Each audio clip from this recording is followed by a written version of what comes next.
Emergency responders to Storm Ophelia are monitoring anticipated poor weather this weekend to see if it might set back efforts to restore water and power to homes and businesses across the country. The National Emergency Coordination Group (NECG) could not definitively say how long it would take to return all services to normal, although significant progress had been made in the immediate aftermath of the storm.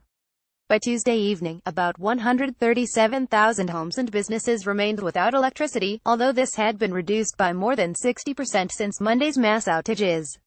About 48,000 were without water, with resumption of services dependent on power supply. At a briefing on Tuesday evening, the NECG said the south of the country remained the worst affected, with multi-agency responders working into the night to bring many areas back to a state of relative normality. Electricity supply crews from Northern Ireland, Great Britain and France are due to bolster ongoing efforts to repair downed lines from Wednesday.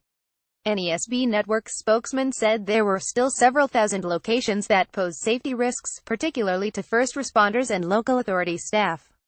However, poor weather conditions are expected towards the end of this week and into the weekend, something that could affect ongoing cleanup and repair operations.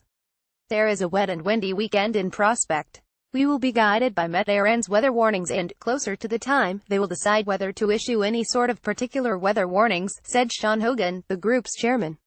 That it might impact on the restoration effort is our concern. We are working to try and get as much as we can done before that.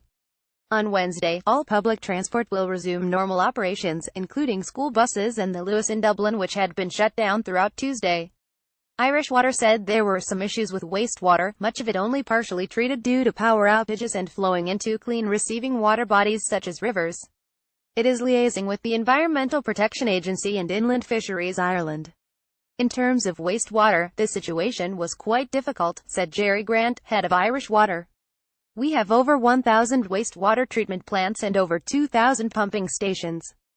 5 or 6 of the larger schemes were out of action during the day. Skibbereen and Nenagh are now back in action, back live, and we are still working on Macroom, Mitchelstown and Bantry.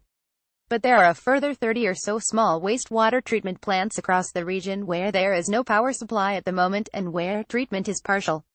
On Tuesday, 260,000 customers were taken off an Triscoff losing water list, although 66,000 were still cut off, down from a peak of 109,000.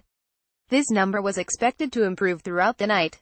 Some parts of the country with small borehole schemes, such as in Waterford, could take longer to repair.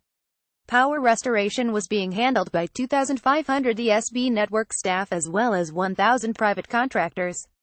By Tuesday evening, 216,000 homes and businesses had been restored from a peak of 385,000.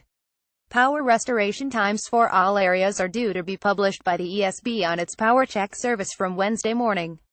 The NECG praised the early response to Monday's storm, with thousands of trees cleared from roads, and power lines inspected by the Irish Air Corps for breaches.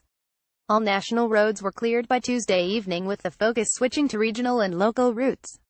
In Cork, 430 out of 500 blocked roads were reopened, as were 125 out of 131 in Wexford.